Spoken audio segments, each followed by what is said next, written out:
¿Cómo están? Espero que muy bien. Bienvenidos una vez más a Indagando el Contexto. Como siempre digo, este canal no representa ninguna denominación religiosa, tampoco apoyamos ningún partido político, solamente soy un estudiante más de Biblia hebrea, de Nuevo Testamento, y hacemos exégesis, presentamos temas y al final cada quien que saque sus propias conclusiones. Dicho esto, mis hermanos, hoy vamos a ver unas cosas sumamente interesantes respecto a Yom HaKippurim. Ciertamente hicimos ya un video que es la parte 1, porque este llamado de santidad, esta Moed, ciertamente tiene muchas cosas para escudriñar, muchas cosas a nivel profético, muchas cosas que se entienden a la luz del fundamento de los apóstoles, a la luz del fundamento de el Mesías, de Yeshua. Y pues bueno, este es el segundo video donde vamos a ver algunos paralelos entre el libro de Apocalipsis, Yom HaKippurim, el juicio a Jerusalén en primer siglo. Hay unos datos históricos que nos van a dar a entender que el Creador estaba molesto porque habían sacrificado al Hijo del Hombre. Todo esto en primer siglo. Así es que, bueno, vamos a la escritura a ver qué tiene para nosotros. Bueno, mis hermanos, ahora me gustaría que fueran leyendo conmigo unas cosas demasiado interesantes respecto a Yom HaKippurim y su relación, por ejemplo, con el libro de Apocalipsis, con la carta a los Hebreos y con el Nuevo Testamento, con el plan de redención a través de Yehoshua, el Mesías de Israel. Así es que bueno, mis hermanos, quiero que lean conmigo. El libro de Apocalipsis 8, 3 al 5 realiza el mismo procedimiento de Yom HaKippurim según Levítico 16, 12 y 13. En el video anterior de Yom HaKippurim, en la parte 1, estuvimos explicando unas cosas sobre este capítulo de Levítico. Les aconsejo verlo si no lo han visto aún. Y bueno, leemos Levítico 16, 12 y 13 dice: y tomará lleno del incensario carbones de fuego desde sobre el altar delante de Yod-He-Vav-He, y llenó de sus 2 puñados incienso de aroma fino o de aromas finos, y traerá de la casa para el velo, y dará el incienso sobre el fuego delante de Yod-He-Vav-He, y cubrirá el humo del incienso a el caporet, la tapa que cubre el arca. Lo explicamos en el video anterior, que está sobre el testimonio, y no morirá. Vamos a leer otra vez, lo voy a decir de otras palabras, con otras palabras. Y tomará lleno del incensario carbones de fuego desde el altar delante de Yod-He-Vav-He, y llenó sus 2 puños llenos de inciensos de aromas finos, y traerá de la casa para el velo, y dará el incienso sobre el fuego, es decir, presentará ese incienso sobre el fuego, pondrá ese incienso sobre el fuego delante de Yod-He-Vav-He, y cubrirá el humo del incienso el caporet, la tapa que cubre el arca, que está sobre el testimonio, y no morirá. Es muy interesante porque el texto griego de Apocalipsis capítulo 8, 3 al 5 dice así: y otro mensajero vino y fue puesto en pie sobre el altar, teniendo un incensario de oro, y se le dio a él muchos inciensos para que diera las oraciones de todos los santos sobre el altar de oro a la vista del trono. Y ascendió el humo de los inciensos, las oraciones de los santos, procedente de la mano del mensajero a la vista del Creador. Recordemos, mensajero es como traducen también ángel, así es que podemos decir ángel también, por supuesto. Y tomado el mensajero, el ángel, el incensario, y llenó a él del fuego del altar, y arrojó hacia la tierra, y se generaron truenos y sonidos y relámpagos y un terremoto. Es muy interesante, mis hermanos, porque Apocalipsis 8, 3 al 5 está relatando el mismo proceso de Levítico 16, 12 y 13 sobre Yom HaKippurim. Y se enseña que la nube del incienso simbolizaba la oración de los santos y el arca del testimonio, el trono del Creador. Lo interesante es que posterior a este evento se arroja un juicio hacia la tierra. Parece ser que el procedimiento de Yom HaKippurim está relacionado con un juicio para los habitantes de la tierra. El texto hebreo de Levítico 16:27, que sigue siendo el mismo contexto de Yom HaKippurim, dice: y al toro del pecado y al macho cabrío del pecado que fue llevada la sangre de ellos para cubrir con santidad, Lejafer Bakodesh, sacará hacia afuera del campamento y quemarán con fuego las pieles de ellos, la carne de ellos y el estiércol de ellos. Es muy interesante porque, en otras palabras, tenían que quemar afuera del campamento la piel de esos animales y la carne y el estiércol de ellos, junto con el estiércol. Muy interesante. El texto hebreo de Números 19, 2 y 3 dice así: esta es la profecía Jucat Olam. En sus traducciones va a decir estatuto perpetuo, pero ya lo hemos explicado mucho en el canal. Jucat Olam no traduce eso. Hay videos al respecto. Aconsejo verlos si es que es la primera vez que llegas al canal o que no has visto esos videos. Es muy interesante.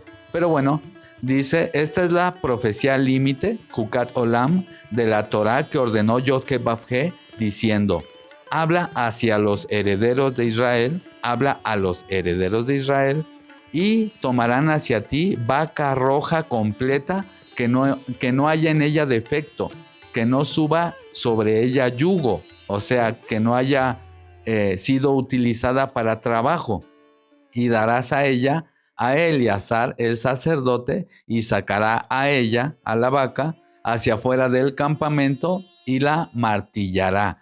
Algunas traducciones dicen sacrificará, y está bien, solo que la raíz verbal de esa palabra también se puede entender como martillar. Tema para otro momento. Pero bueno, puede decir: y la sacrificará a ella delante de él, a la vaca. Entonces también la vaca tenía que ser sacrificada y quemada afuera del campamento.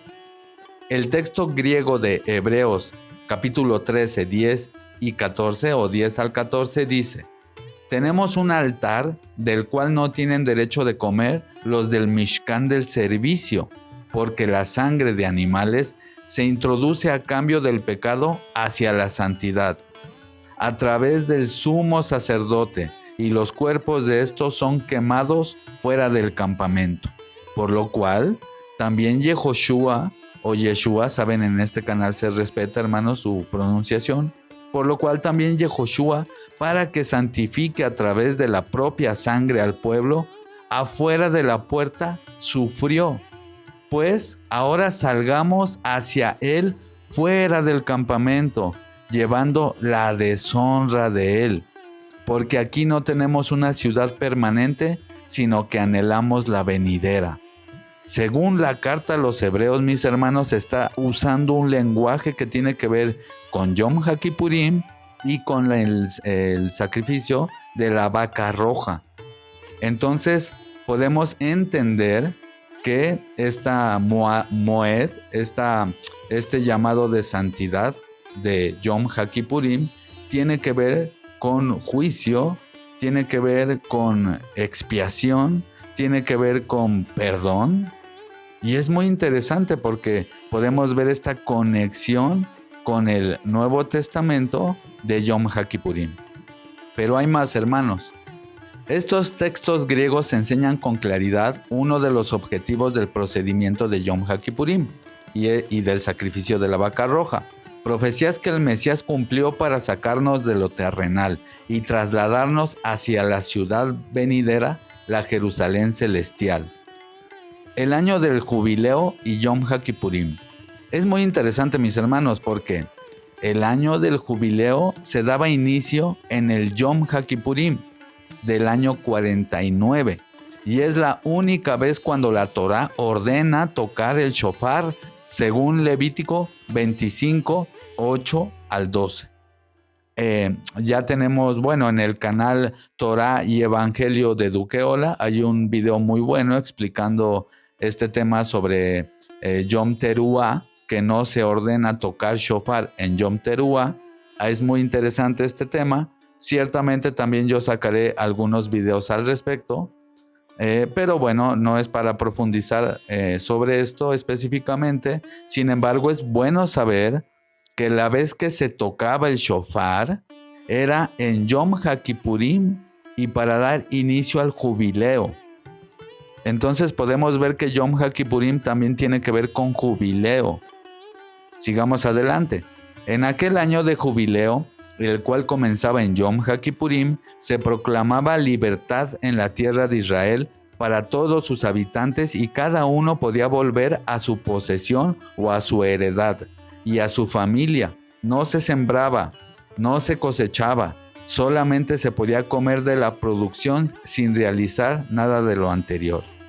Entonces, el jubileo era un año donde se liberaba de deudas, se liberaba de presiones, para que se entienda, económicas, o por ejemplo, alguien estaba trabajando como siervo porque, no sé, debía mucho dinero, mucha plata digamos, a su empleador. Bueno, en ese año se saldaban las deudas. No como ahora, hermanos, que estamos endeudados como humanidad a los bancos mundiales, y la gente acaba pagando y pagando y pagando siempre cosas que incluso acaban pagando sus hijos, incluso sus nietos, y a veces ni siquiera las tierras son suyas. Sin embargo, en la Torá podemos ver que cada 50 años se hacía una liberación, pero no solo de cosas materiales. Vamos a ver que a la luz del Mesías también de cosas espirituales. Así es que con esta instrucción de Levítico 28, 8 al 12, podemos entender que Yom HaKippurim es también el día de la libertad, del juicio, de la reconciliación, de la expiación. El texto griego de Lucas 4, 18 al 19 dice: el espíritu, el ruach de Adonai, de Yod-Heh-Vav-Heh, está sobre mí. Se puede decir también, para que se entienda, el Espíritu de Dios está sobre mí, por cuanto me ungió el Creador para traer buenas nuevas a los mansos. Me envió para vendar a los quebrados de corazón, para llamar a cautivos a Afesín. Fíjense esta palabra griega, mis hermanos, pongamos atención. Y a los apresados, apertura de conciencia, para llamar el año favorable, el año de favor para Yod-Heh-Vav-Heh y día de retribución de nuestro Creador, para consolar a todos los enlutados. Y enrollado el libro, entregado al ayudante, se sentó Yehoshua, y a los ojos de todos en la sinagoga estaban mirando atentamente hacia él. Entonces comenzó diciendo a ellos, o les dijo a ellos: hoy se completa este escrito en oído de ustedes. Otras traducciones dicen, esto que acabo de leer se ha cumplido hoy. Que se puede sintetizar de esa manera, se entiende. El Mesías estaba diciendo que él estaba cumpliendo Isaías 61, mis hermanos. Y es muy interesante porque Isaías 61 habla en un lenguaje que tiene que ver con liberación, con jubileo, con Yom HaKippurim. Entonces, el Mesías, sin duda, hermanos, sin duda, él vino a predicar en un jubileo. Eso tengámoslo claro, era un año jubileo cuando el Mesías empezó su ministerio. O cuando él estaba leyendo este rollo de Isaías, era un año de jubileo. El texto griego de Lucas 3:3 dice: y vino hacia toda la región del Jordán, llamando al bautizo de arrepentimiento para jubileo de pecados, Afesín. Ahorita van a ver por qué digo jubileo de pecados.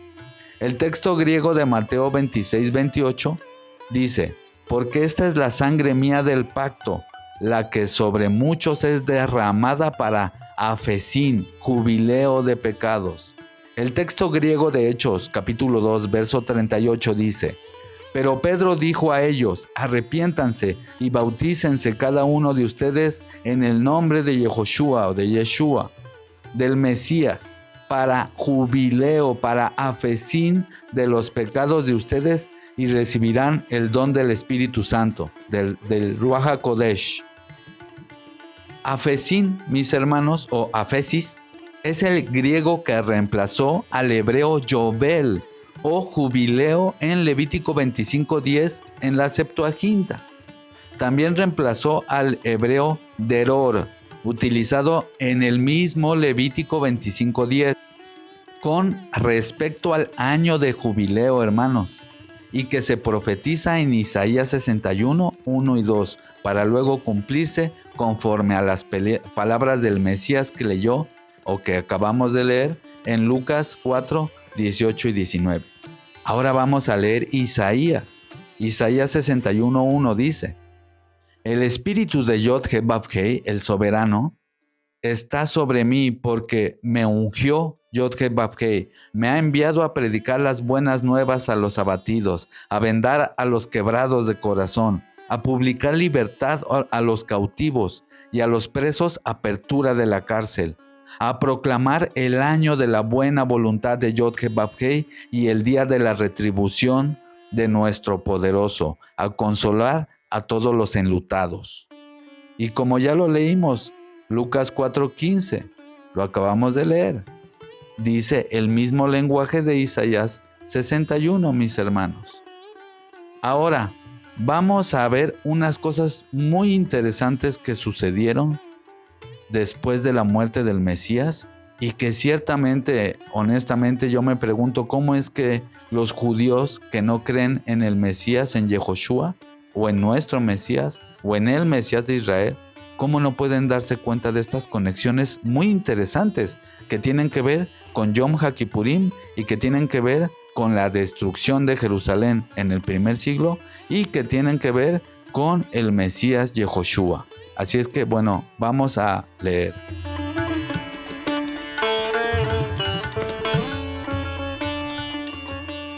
Ahora quiero que lean conmigo, hermanos. Datos después de la muerte del Mesías. Cosas que pasaron durante 40 años a partir de la muerte del Mesías. Se decía que uno de los posibles indicadores de que el macho cabrío para Azazel había llegado a su destino en el desierto era una tira carmesí atada a la entrada del santuario. Una vez que la cabra cumplía su destino y por ende se cumplía el mandamiento, la tira se volvía blanca, y se basaban citando Isaías 1:18, donde, como sabemos, ese texto de Isaías dice: ven, razonemos juntos, tus pecados que son rojos como el carmesí, los haré blancos como la lana. Bueno, basado en eso, se había hecho una tradición que no ordena la Torah, pero es una tradición que cuando se mandaba el chivo con los pecados que se le ponían encima de los pecados de Israel, el chivo el macho cabrío que se enviaba al desierto y tenía que morir en el desierto. La idea era que se llevara los pecados y que, muriera en el desierto.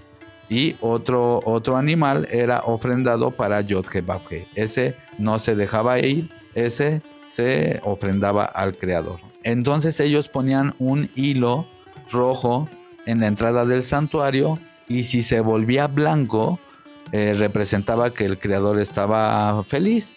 Y si no, representaba que el pueblo estaba en pecado por algo. Entonces había veces que algunos años salía rojo, otros blanco. Ahora, dicho todo esto, mis hermanos, seguimos leyendo. Una vez que la cabra, que el macho cabrío cumplía su destino y por ende se cumplía el mandamiento, la tira se volvía blanca y se basaban citando Isaías 1:18, como lo acabamos de explicar. Otros indicadores de que el macho cabrío había llegado a su destino en el desierto era el mismo pueblo que se asentaba sobre plataformas construidas a lo largo del camino, y una vez que observaban que la cabra había llegado al desierto, agitaban unas bufandas en señal del cumplimiento del mandamiento. También se designaban personas que llevaban a la cabra hasta su destino, quienes eran acompañadas de una escolta conformada por otras personas prominentes del pueblo y que descansaban en casetas construidas a lo largo del camino hasta observar que se cumplía el mandamiento. O sea, ellos se aseguraban que ese animal llegara al desierto. Repito, obviamente ese animal pues moriría en el desierto. Así es que bueno, era interesante cómo ellos habían hecho diferentes técnicas para asegurarse de que el animal había llegado al desierto. Entonces, unos hacían campamentos como para ir siguiendo al animal, otros, repito, ponían este hilo carmesí y según así se daban cuenta si se había cumplido el mandamiento o no, o si el Creador estaba contento con el pueblo o no. Así es que bueno, como dato extra, los judíos que llegaban de Babilonia a Jerusalén tiraban del pelo del macho cabrío y decían al macho cabrío: toma nuestros pecados y vete. Toma nuestros pecados y vete, y no los dejes con nosotros. Eso está registrado en la Mishnah, en el Tratado Yomá 6, 4 al 8.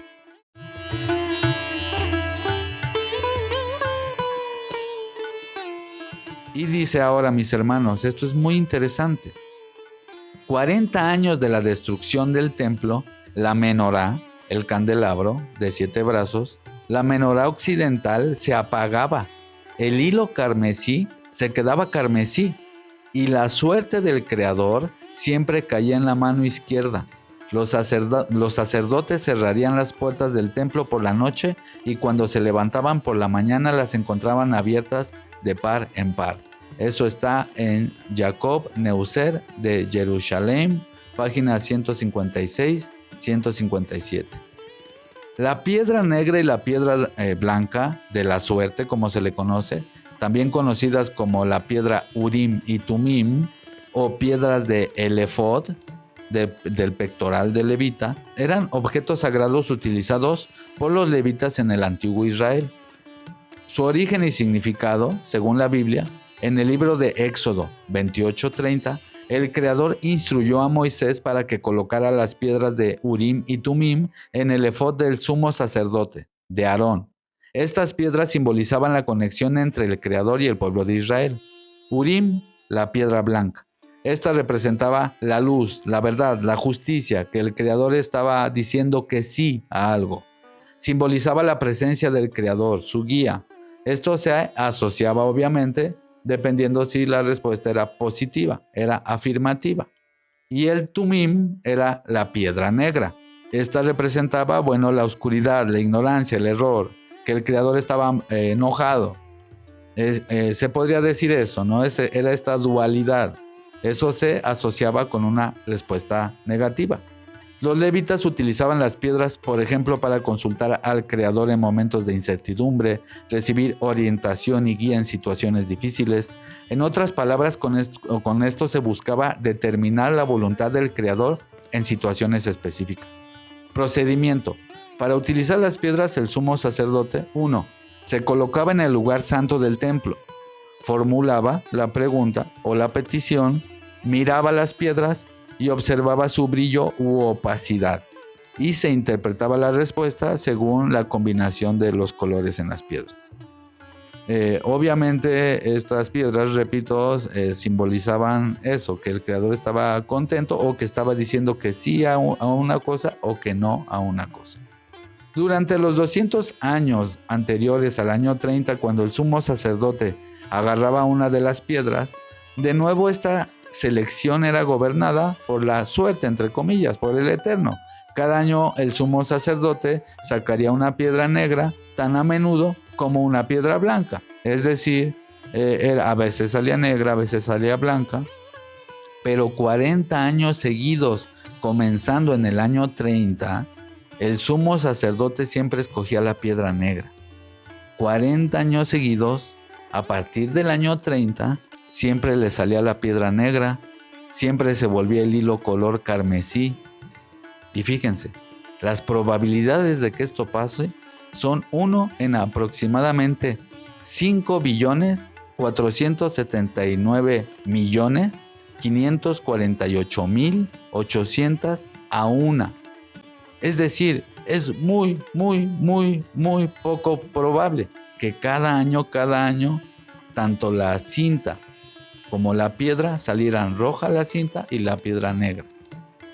El Talmud de Babilonia dice, nuestros rabinos, y bueno, en ese tiempo no existía la palabra rabino, eran rabí, que era otro título honorífico, o los jajamim, los sabios, pero bueno, para no complicarnos vamos a decir rabinos.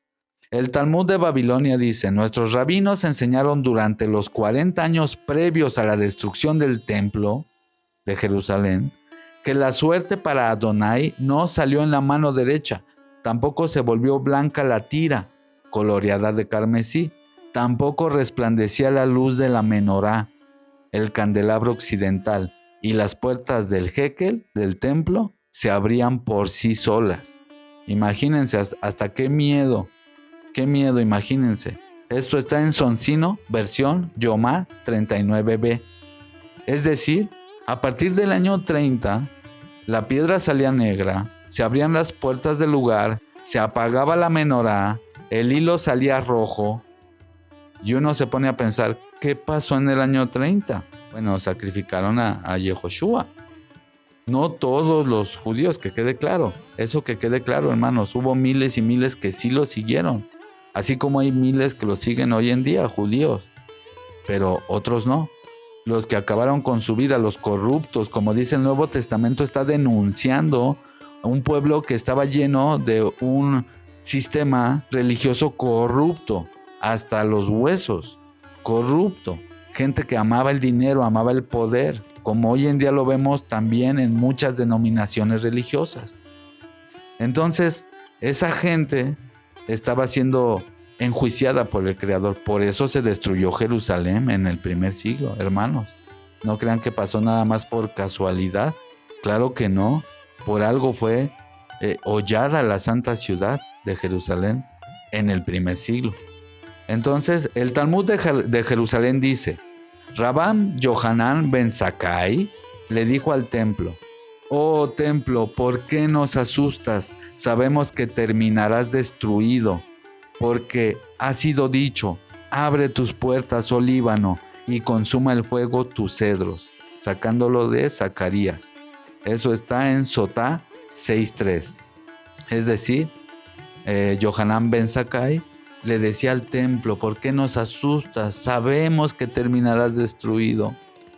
Qué interesante, ¿no? Él mismo sabía que algo venía a Jerusalén. Así es que bueno, volvemos a recapitular. Cada noche durante 40 años la lámpara occidental se apagaba. Esto a pesar que los sacerdotes la preparaban cada tarde de un modo especial para que estuviera encendida constantemente durante toda la noche. Algo fuera de lo normal estaba sucediendo. La luz de la menorá, que representaba el contacto con Elohim, su ruaj, su espíritu y su presencia, se había removido, hermanos. Esto ocurrió comenzando con la crucifixión del Mesías en el año 30. ¿Casualidad? Así es que bueno, mis hermanos, esto es todo por hoy. Son algunos datos muy interesantes, en mi opinión, cosas demasiado proféticas, y que bueno, si un judío se pone a analizar y hacer las conexiones de una manera honesta y correcta, debería al menos de cuestionarse qué está pasando aquí, porque el Creador estuvo enojado con el pueblo y incluso permitió que se destruyera Jerusalén. Por eso dijo el Mesías, no quedará piedra sobre piedra. El mismo Mesías lo profetizó. Y podemos ver cómo durante 40 años el templo se le abrían las puertas, se apagaba la menorá, el hilo que ponían rojo no se volvía blanco, y la piedra, mis hermanos, la piedra siempre salía negra. Todo eso, hermanos, ¿cuántas probabilidades de que eso pase durante 40 años seguidos? ¿Cuántas probabilidades, hermanos? Eso es demasiado improbable. Sin embargo, sucedió. Todo esto tiene que ver con Yom HaKippurim, mis hermanos.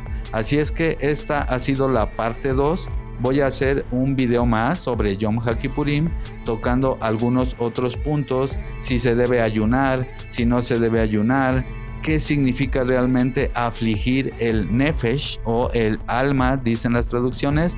Pero pues bueno, eso va a ser parte del próximo video, la parte 3.